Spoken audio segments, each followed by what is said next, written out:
Are we saved by grace or are we saved by works? Definitely, for sure, we are saved by grace.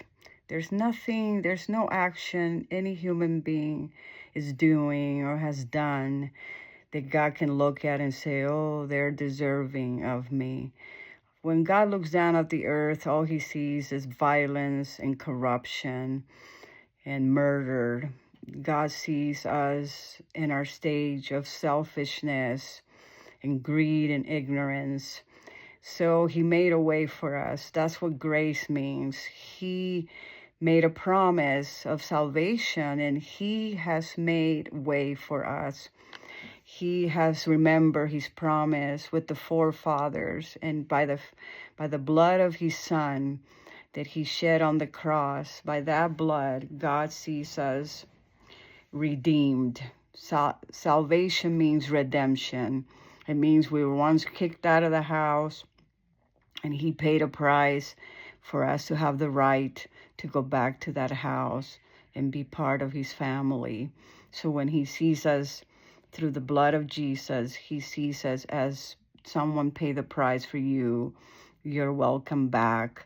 And once we're back, though, there is rules and regulations like everything, because without law, there is chaos. And chaos causes corruption, violence, murder, selfishness.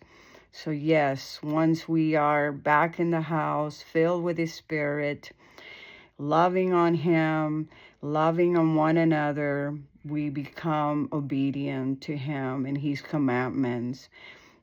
Obedience is the fruit of the Spirit that causes us to care for one another. James said it. I have faith by my actions. You can see that I have faith by my actions. You say you have faith, but you have no actions that follow it, and that's false. So I tell you today that yes, we are saved by the grace and mercy of God the Father. He loves us so much. He loved the world so much that he gave everything. He gave himself for us, so that if we believe in him, we may turn around from being against him, because that's what we were. We were enemies of God.